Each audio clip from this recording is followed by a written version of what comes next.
Nossas saudações a todos. Estamos começando mais um programa de Segurança em Debate, uma realização do IFOSPAN em parceria aqui com a TV Farol. Hoje entrevistaremos o Dr. Pedro Ivens, juiz de direito, presidente da Associação Alagoana de Magistrados, a ALMAGES, o qual nos dará o prazer de discutir temas diversos aí relacionados à magistratura alagoana. Dr. Pedro Ivens, um prazer tê-lo aqui conosco e inicio já com a primeira pergunta. Alagoas ficou muitos anos sem ter concursos para juiz de direito e, felizmente, nos últimos anos tivemos 2 concursos que deram ingresso aí a vários profissionais. Com essa realidade, esse surgimento desses novos juízes, a situação alagoana melhorou? Já estamos aí sem lacunas de juízes de direito? Como está esse quadro atual? Ok, Leonardo, agradeço o convite em estar aqui no Segurança em Debate e sempre que for convidado, pode ter certeza que estaremos aqui para prestar todos os esclarecimentos. Essa situação hoje na magistratura alagoana é extremamente difícil, eu diria, o momento, né, em razão de que, apesar desses últimos concursos que você se referiu, 2008, 2010, com a entrada de excelentes profissionais que deram um estímulo maior à carreira, eu não tenho dúvida, hoje nós já temos uma carência muito grande, porque vários juízes, até mesmo desses concursos, também passaram em outros concursos e voltaram para os seus estados ou para outras atividades e também outras aposentadorias durante esse período. Então, hoje nós temos uma carência, hoje nós temos 21 cargos vagos na magistratura. Então, em razão desses 21 cargos vagos, os juízes que estão em exercício, eles têm que cobrir essas comarcas, ou seja, responder 1 ou 2 comarcas, até 3 comarcas ao mesmo tempo. E, além disso, a gente não pode esquecer também que tem juízes que são convocados para auxiliar a corregedoria, são 4 juízes, outros 3 juízes auxiliando a presidência, uma colega nossa que hoje foi convocada, que hoje está no CNJ com convocação do presidente Joaquim Barbosa, eu mesmo estou afastado da jurisdição pelo exercício da presidência da ALMAGES, e ainda há colegas que realizam cursos de mestrado, doutorado, e além daquelas licenças comuns de saúde. Então, é uma média de 35 juízes fora da jurisdição. Isso no universo em torno de 150 juízes de primeiro grau, isso gera uma carência muito grande, né? Então, nós precisamos urgentemente da realização de concurso, não só para a magistratura, mas também para servidores, né? Nós cobramos isso direto ao Tribunal de Justiça, mas existe uma questão da dotação orçamentária. O orçamento, segundo o Tribunal de Justiça, não comporta a realização. Então, nós temos que buscar resolver esse problema do orçamento, porque, caso contrário, a culpa que nós carregamos não é, de fato, nossa. O senhor fez menção aí à questão dos servidores do Poder Judiciário, aí eu sou obrigado a perguntá-lo acerca da situação do interior do Estado, que nós temos a impressão de que várias comarcas têm a utilização até um pouco elevada de servidores municipais cedidos ao Poder Judiciário. Essa realidade ainda está muito grande realmente no interior do Estado ou é apenas uma impressão da minha parte? Não, não é uma impressão. Infelizmente isso acontece. Isso tem sido alvo de críticas também da associação, não a esses servidores que são cedidos pela municipalidade em algumas comarcas, e sim pela falta de qualificação técnica para o exercício das funções no judiciário. Então, hoje tem comarcas, um exemplo que eu utilizo sempre, a comarca de São Miguel dos Campos, hoje ela funciona quase exclusivamente de servidores cedidos pela prefeitura, um número muito grande. E esses servidores, eles se esforçam, e sei que se esforçam, porque eu ouço isso dos colegas, em prestar um bom serviço. Mas eles não têm a qualificação de quem é concursado, de quem estuda e passa no concurso voltado à atividade dentro da jurisdição. E, por outro lado também, como eu já coloquei em outros momentos, gera uma desconfiança natural.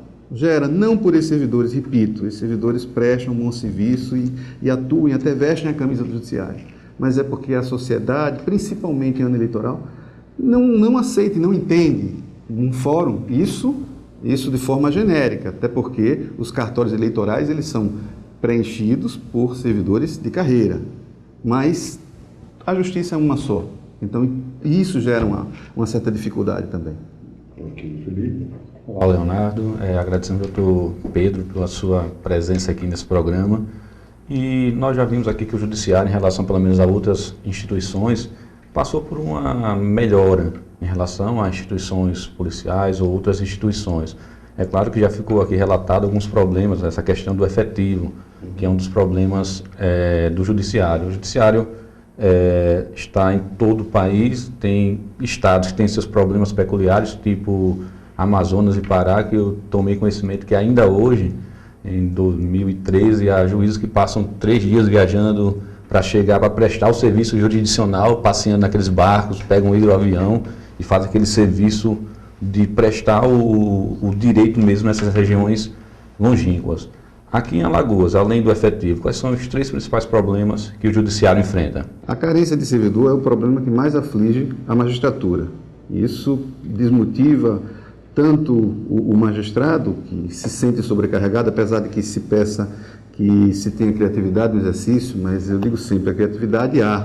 E nossos colegas, principalmente os magistrados alagoanos, têm e têm prestado um bom serviço diante de toda essa dificuldade. Mas essa criatividade cansa quando você não tem uma resposta do próprio Poder Judiciário, nesse caso do Tribunal de Justiça, que não dá a esse magistrado essa condição de trabalho que é preciso para um bom exercício. Além disso, eu posso colocar que é um volume muito grande de processos.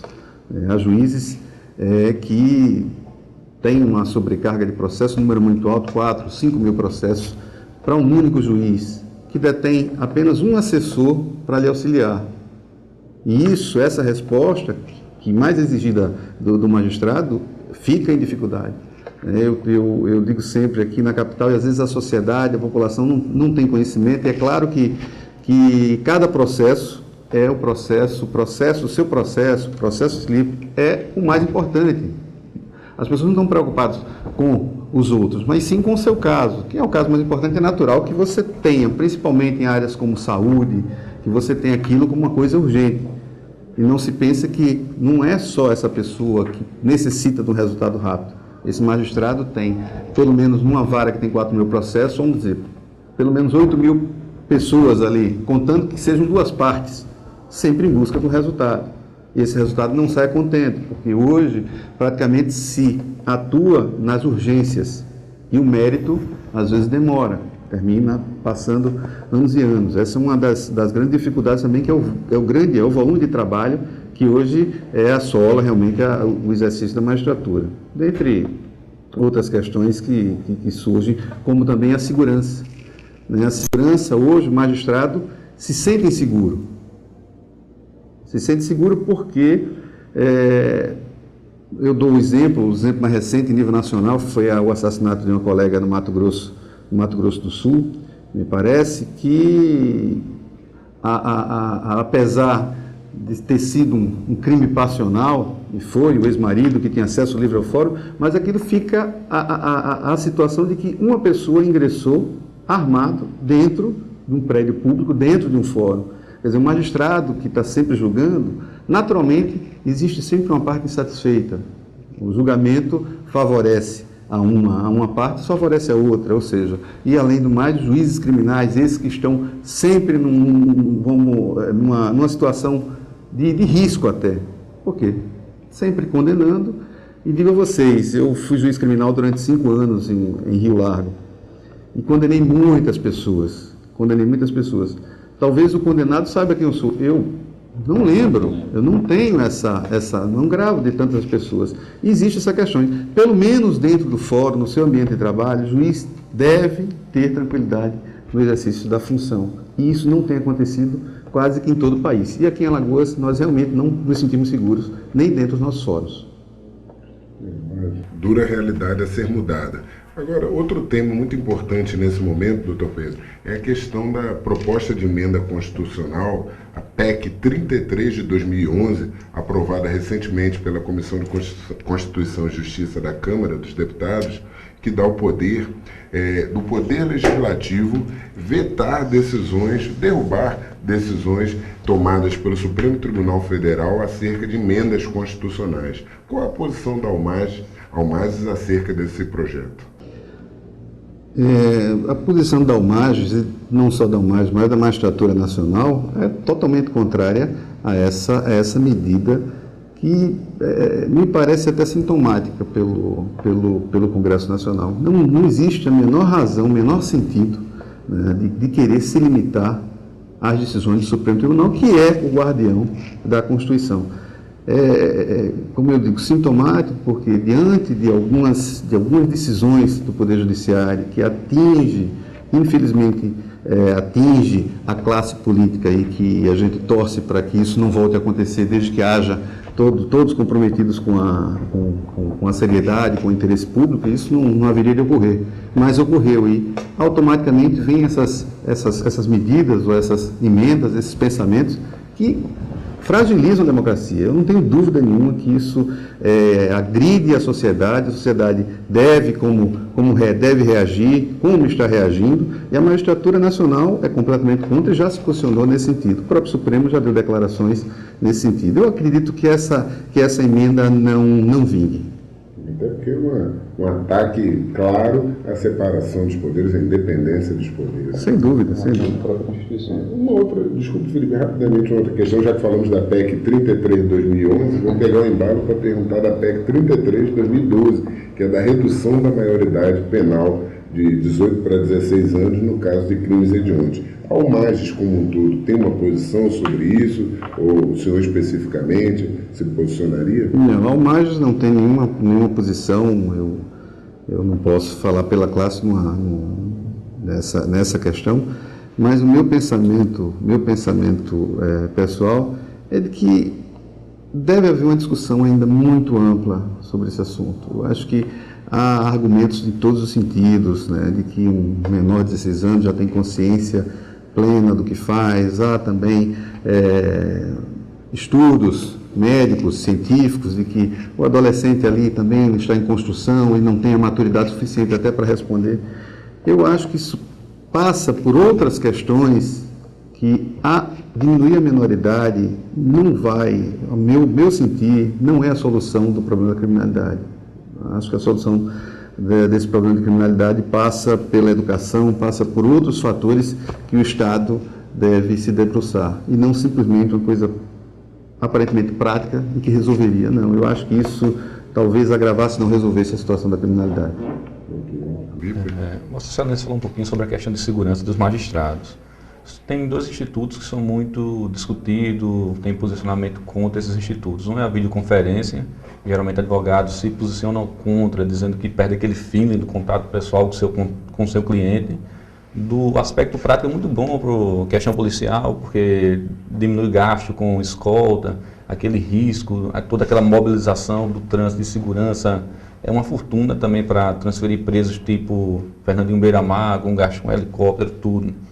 Aí tem a sua posição sobre a videoconferência, se é a favor ou não, e a questão do uso de braceletes de monitoramento eletrônico, que também é bem questionado por órgãos de direitos humanos, dizendo que estigmatiza o preso a questão do pulseira ou tornozeleira de monitoramento. Qual é a sua opinião sobre a videoconferência e sobre o monitoramento eletrônico? Olha, é fato, Felipe, que a videoconferência,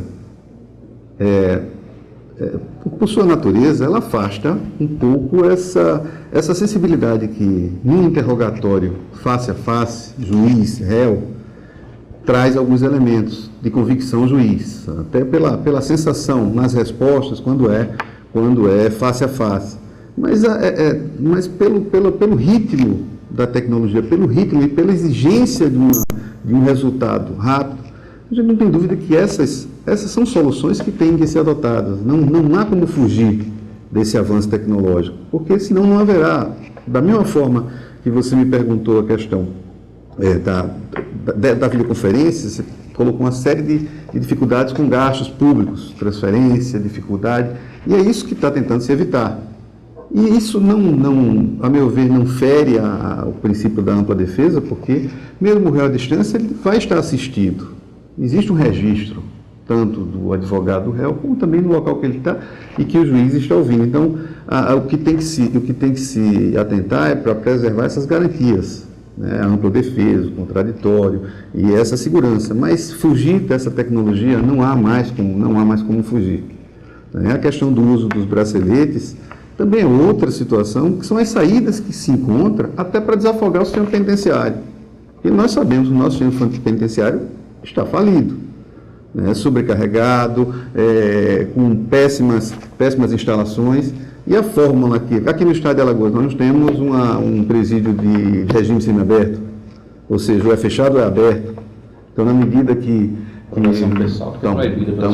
Exatamente. Então, são medidas que, apesar de antipáticas e que a Comissão de Direitos Humanos reclama, mas nós temos que encontrar soluções, porque a prisão em si está sendo muito mais gravosa, e aí sim está ferindo os direitos fundamentais do preso, na medida em que não existe nem condições de se manter uma penitenciária. Então, essas coisas, dessa tecnologia a gente não pode fugir, nós temos que adequar, realmente, talvez melhorar uma outra coisa, mas fugir dela, eu acho que não é o caminho.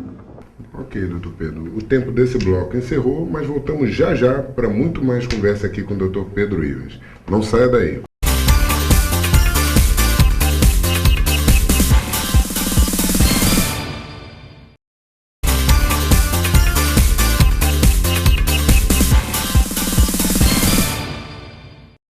Voltamos ao nosso debate, hoje com o Dr. Pedro Ivens, juiz de direito, presidente da Associação Alagoana de Magistrados.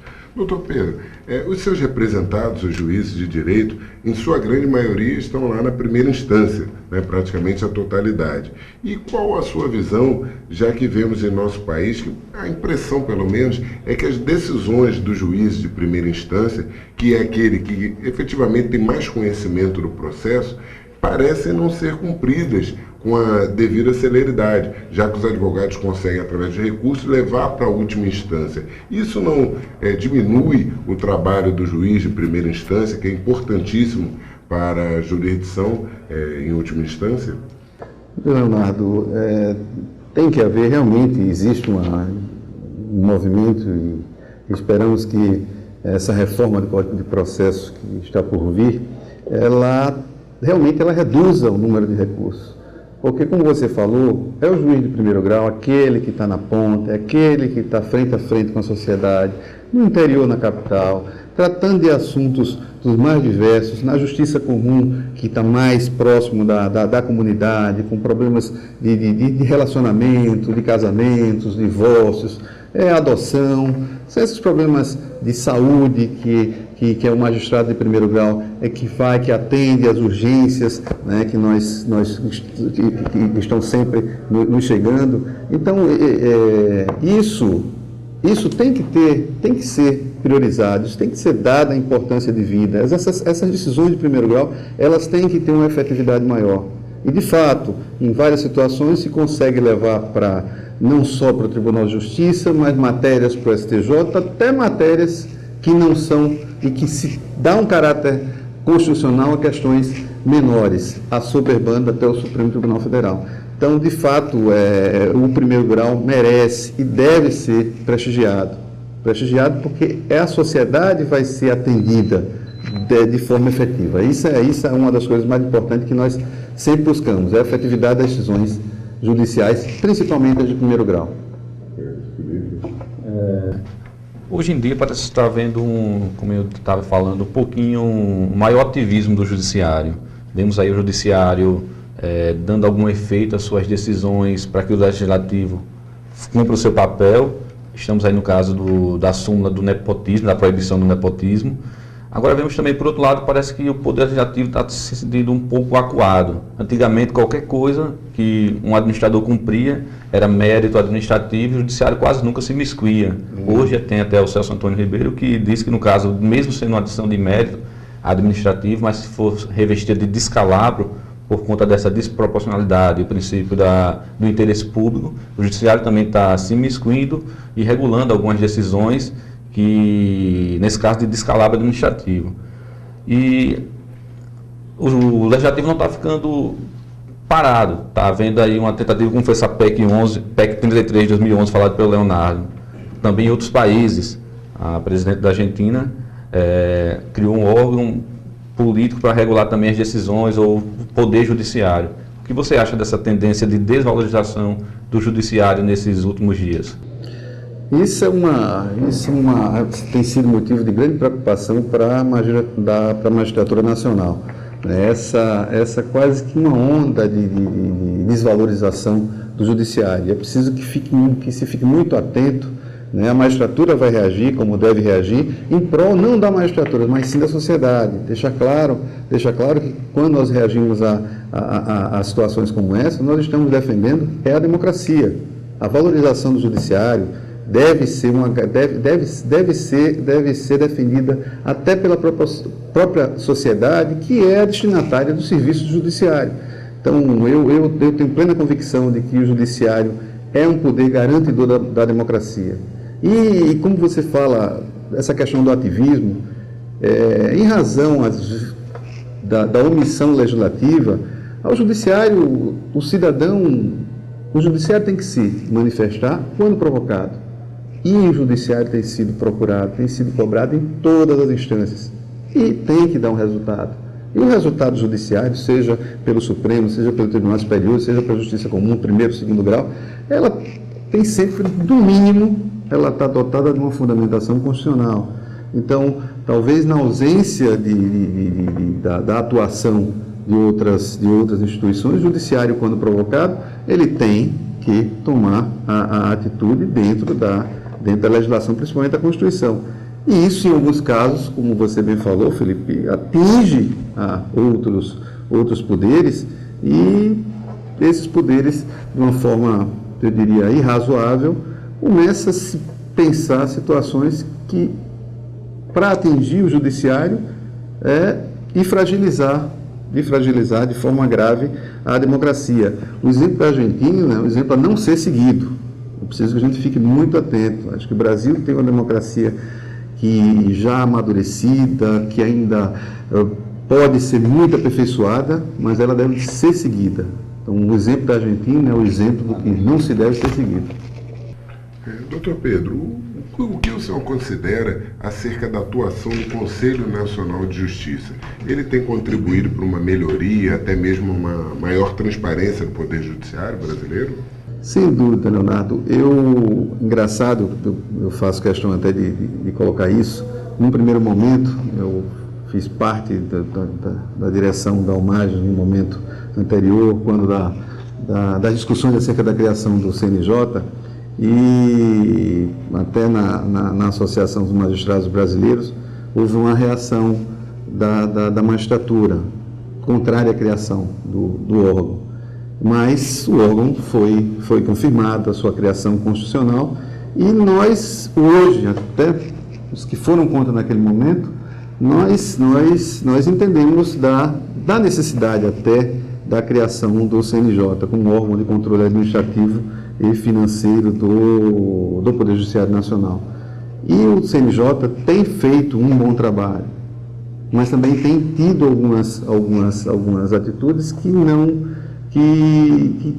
interferem até na autonomia de alguns tribunais e até mesmo contrários aos interesses da própria magistratura. E isso aconteceu em algumas situações. Falo eu não tenho dúvida de falar, falo como representante de classe, e que já, como representante de classe, como uma classe da Magistratura Nacional, como membro da Associação dos Magistrados Brasileiros, já tivemos alguns embates com o CNJ.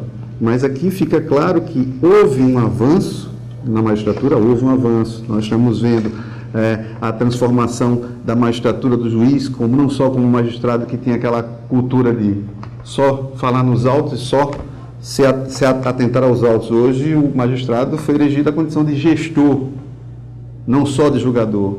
E isso tem sido uma transição difícil, porque nós aprendemos a ser juiz, a julgar.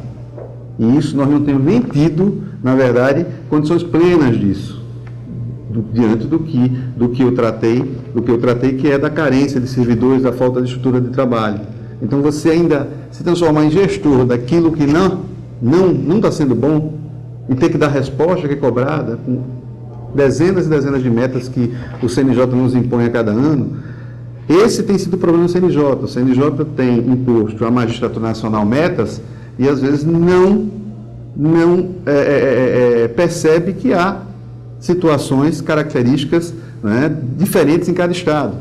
Na medida que o CNJ coloca metas para o Judiciário Nacional e vem cobrar de Alagoas, quando Alagoas tem uma carência de servidores e magistrados que não têm condições de cumprir, acho que tem que haver um pacto entre o Tribunal de Justiça e o CNJ, de dizer ao CNJ que não pode cobrar aquelas metas aos seus juízes, porque não dá a esses juízes as condições plenas para o exercício da magistratura.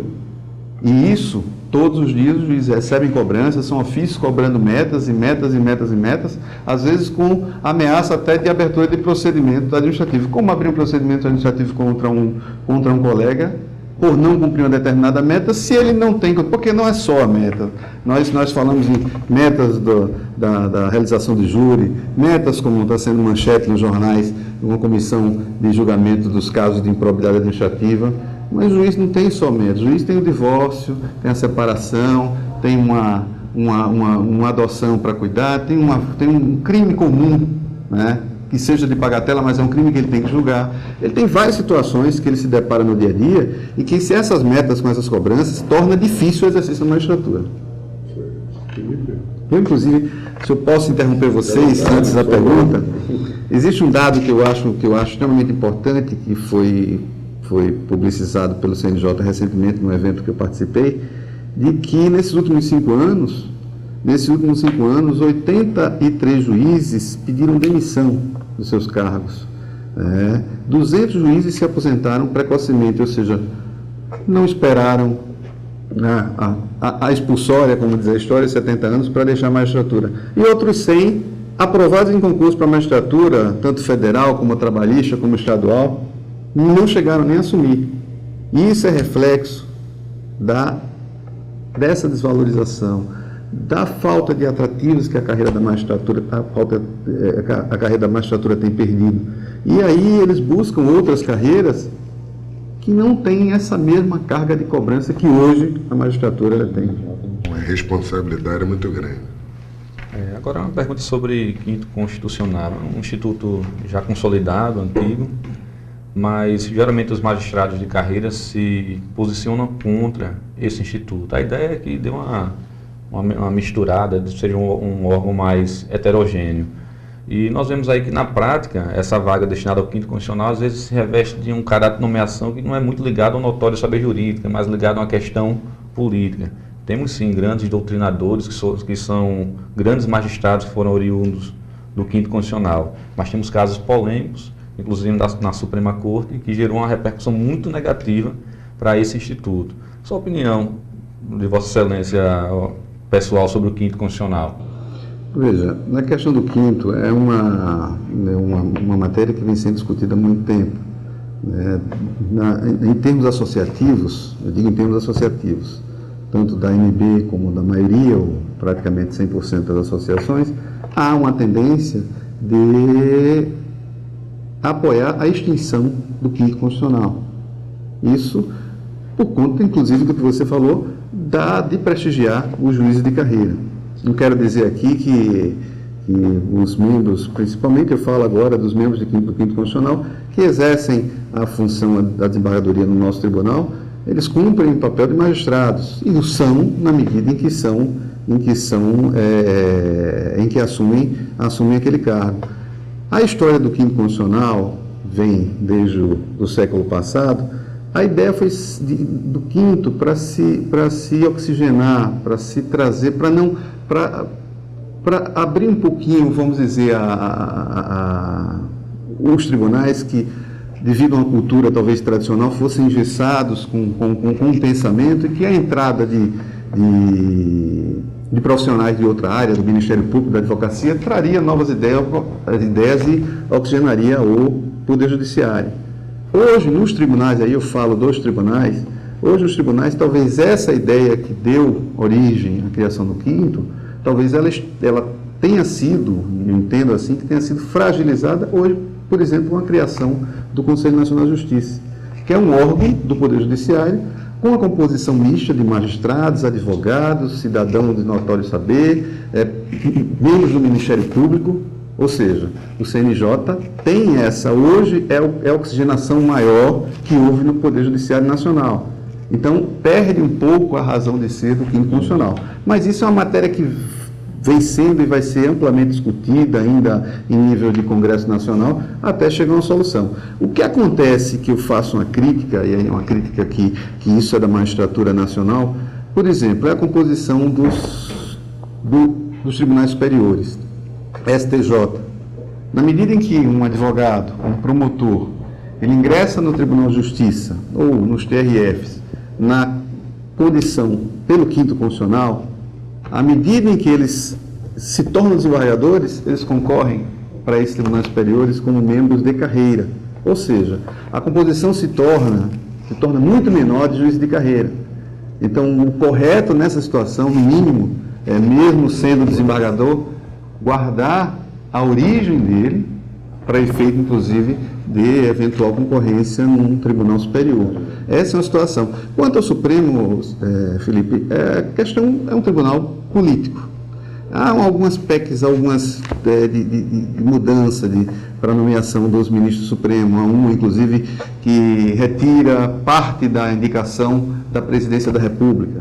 Seria indicação do Congresso, indicação de uma lista que fosse eleita entre membros do Ministério Público e da advocacia. Todas essas não deixam de ser, a nomeação não vai deixar e não deixa de ser política. O que se tem que realmente atentar e ter o cuidado é de colocar naquela corte pessoas que realmente tenham essa experiência e essa sabedoria jurídica que a notoriedade se dá até pelo conhecimento público, né? Então, acho que isso que é o mais importante.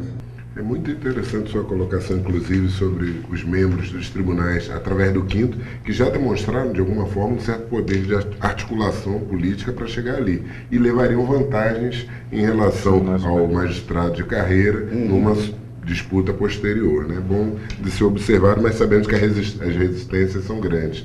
Um outro questionamento, doutor Pedro, nós somos aqui muito críticos em relação a vários pontos, mas temos também que observar naquilo que Alagoas muitas vezes inova em nosso país. E uma dessas questões foi na 17ª Vara Criminal, né, que inicialmente recebeu muitas críticas da OAB, por exemplo, que ingressou com ação direta de inconstitucionalidade, tentando inviabilizar a 17ª. Mas, felizmente, o Supremo Tribunal Federal garantiu a sua continuidade. Gostaríamos de ouvi-lo a esse respeito, essa vitória e permanência da 17ª, já que estes dias foi publicado o acórdão, né, da decisão do Supremo Tribunal Federal, dando aí direito a essa permanência.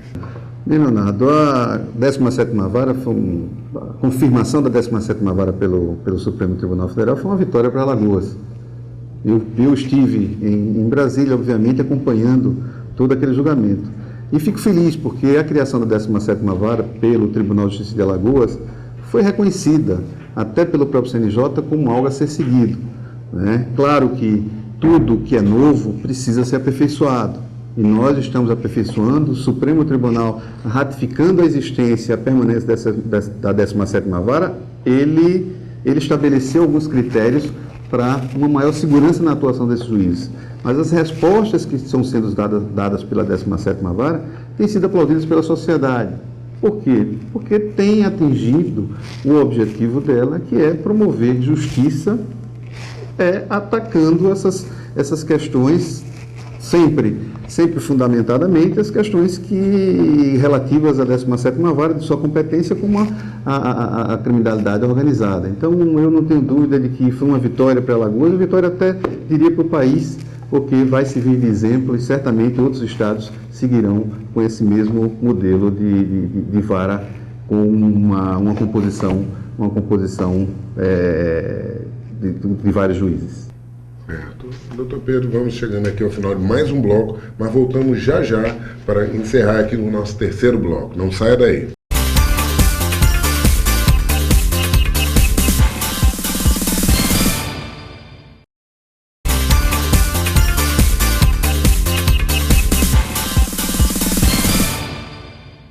Voltamos ao nosso debate, agora para o último bloco do programa, novamente aqui com o Dr. Pedro Ivens. Dr. Pedro, o que dizer dessa onda de protestos que tomou conta do nosso país, se espalhando ao longo das capitais e agora já no interior também do estado, já conseguindo redução de valor de passagem em algumas capitais e num crescimento, e nós não sabemos nem quais serão os limites, já que outros pleitos têm sido feitos pelos manifestantes. O que o senhor considera desses atos? Leonardo, eu vejo diria até com muita satisfação. Eu acho que a consciência política do jovem, da sociedade, deve ser exercida sempre. E manifestações são bem-vindas desde que pacíficas. Eu acho que isso é uma demonstração de amadurecimento e que todos têm que acompanhar, obviamente, acompanhar tudo isso com muita atenção, porque são várias as reclamações, as reivindicações, mas é natural, isso é democrático. A manifestação é democrática, né? Como eu digo, tem que ser pacífica. E é preciso realmente que haja esse exercício de cidadania. E sendo dessa forma, eu não vejo nenhuma dificuldade e fico muito feliz em ver essas manifestações. Infelizmente, as ocorrências que fogem a uma situação de tranquilidade é que devem realmente ser combatidas, porque são feitas pelas minorias, né? São pessoas que estão infiltradas ali para criar um problema que não foge realmente à essência do manifesto, que é exercer a cidadania. Eu fico muito tranquilo, né, pelo que eu estou vendo, e acho que isso deve continuar. Isso provavelmente, como você falou, já tem outras reivindicações, mas isso é questão de amadurecimento mesmo da sociedade. E acho que esse crescimento a gente tem que alcançar. Talvez já tenha vindo até tarde esses protestos, né? Agora nossas lideranças estarão mais atentas aos anseios populares. Felipe? É uma tendência, né? Doutor Pedro, o programa Segurança em Debate, e gostaríamos de saber a sua impressão como já foi juiz de vara criminal, mora aqui em Alagoas, a sua impressão sobre o Plano Brasil Mais Seguro aqui em Alagoas. Na sua ótica, você acha que tem melhorado mesmo o índice de criminalidade aqui em Alagoas? Veja, Felipe, esse plano, a minha preocupação com esse plano é óbvio que é uma preocupação do governo estadual, em buscar apoio do governo federal, mas esse plano é um plano que não é permanente, é um plano que não veio para ficar. A gente tem que pensar os nossos recursos, o que deve ser feito pela segurança pública. Então, da mesma forma que eu reclamo da necessidade de concursos para juiz, de concursos para servidores, para poder prestar um bom serviço, é preciso que haja essa preocupação em realmente aparelhar as polícias civil e militar, né, fortalecer essas instituições. E não é o que nós enxergamos já há muito tempo. Claro, essa medida do Brasil Mais Seguro é medida paliativa, não é uma coisa permanente. A gente vê que a criminalidade tem aumentado em todo o país, não é privilégio nosso, né? Não é privilégio nosso. E isso merece ser combatido. Esse plano é interessante, resolve pontualmente e resolvido pontualmente. Agora, a essência, que não é só do combate físico, tem que haver o combate também em outros fatores, como eu falei, educação, saúde e etc., porque muita dessa violência às vezes surge de uma revolta, de uma falta de assistência do Estado, não é assistencialismo, mas sim do Estado presente nas comunidades. Então, o Brasil Mais Seguro é bom, é bem-vindo, precisa de algum aperfeiçoamento, de algum controle, precisa.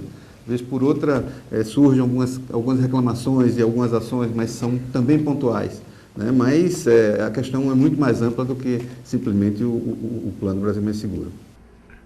Nesse momento, algum comentário? Ok. Nesse momento que a violência vem se tornando talvez o maior problema de nosso país, o senhor enxerga um endurecimento da legislação penal e processual penal como uma das soluções para tentar sanar esse problema? Meu pensamento pessoal, nós temos uma boa legislação, uma excelente legislação. Ela precisa ser aplicada, né, efetivamente aplicada, retirando algumas saídas recursais que trazem uma sensação de segurança para a sociedade, né? Outro dia eu estava ouvindo um colega reclamando, e reclama com razão, pela sensação, mas existe, é legal, a situação é legal, né? Para não dizer, para não fazer uma crítica tão radical. Mas nós imaginamos, por exemplo, em crimes da competência do Tribunal do Júri, né, condenações de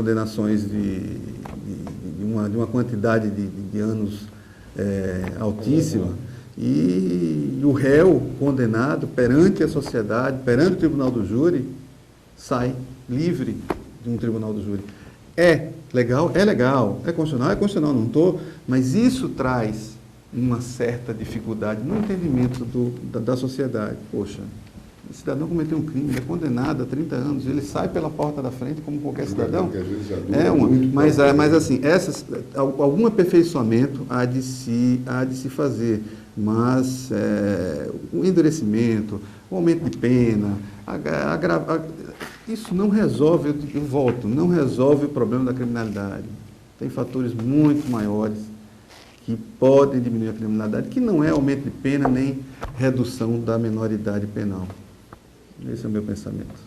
Doutor Pedro, outro ponto que nós sempre batemos aqui no programa e gostaríamos de ouvi-lo a respeito é acerca das assessorias militares, nas quantidades que nós temos aí, alguns poderes, né?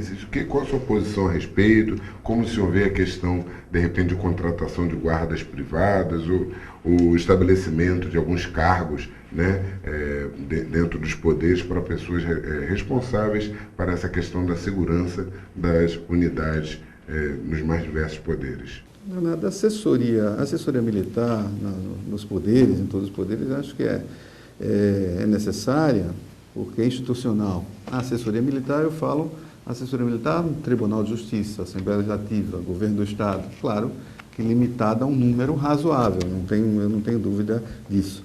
Quanto à segurança nos fóruns, até por recomendação, houve uma recomendação do CNJ, de que essa segurança deve ser privada. E eu entendo que, e mais uma vez a gente esbarra na questão orçamentária dos tribunais, da dificuldade, mas isso tem que ser corrigido. Eu entendo que não é papel da Polícia Militar fazer segurança de fórum. Eu entendo que não é papel Hoje nós temos a contribuição necessária, extremamente positiva da Polícia Militar, porque é o que nós temos. Mas não é, para mim, o papel correto, não seria o papel da Polícia Militar nessa situação. Até porque, assim, muitas situações fica aquela situação do policial militar tomando conta de estacionamento, né? Vemos mais em instituições maiores, nas sedes, né? Tomando conta de estacionamento, ou levando café, tudo isso que gera um mal-estar até com aquele profissional que está na atividade fim e muitas vezes não recebe as vantagens que aquele da assessoria acaba recebendo, né? Na verdade. Mas vamos agora, o tempo vai chegando ao fim, vamos ao quadro do acerto e do erro do alvo.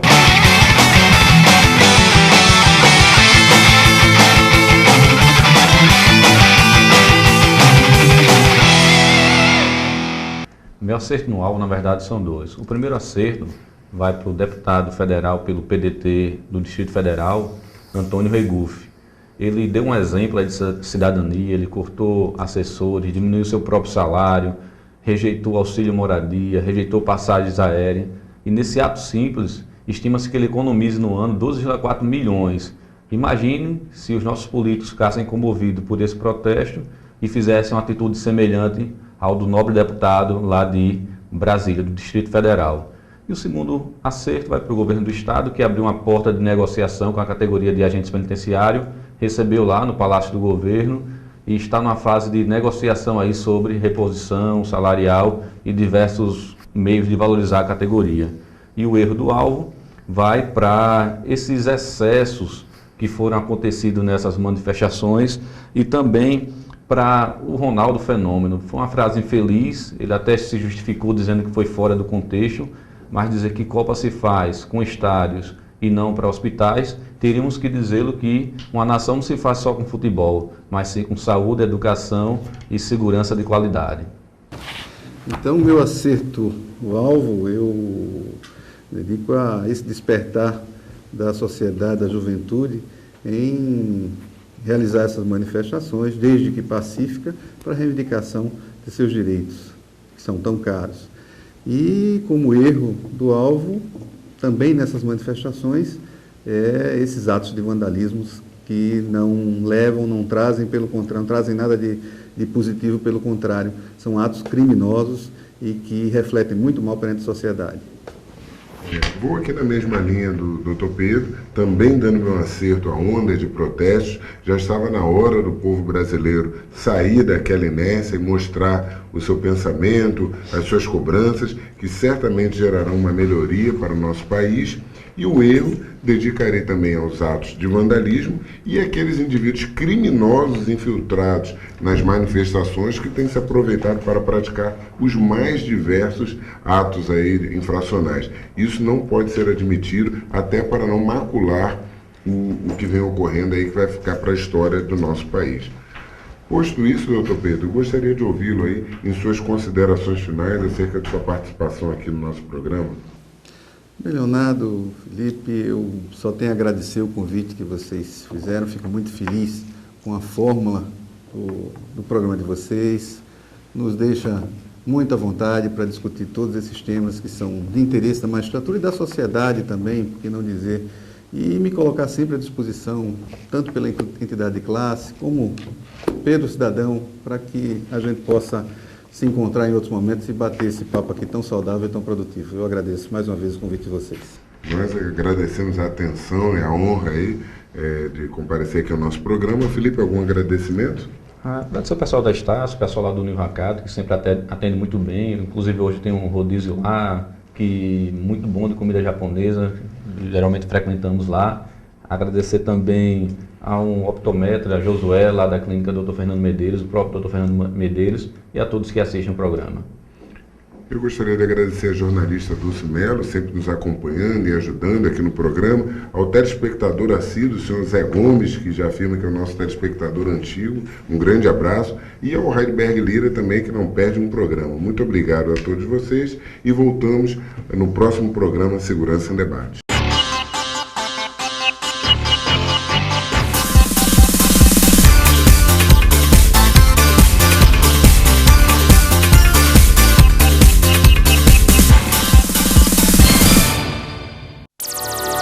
TV Farol, a TV feita pra você. Feita pra você.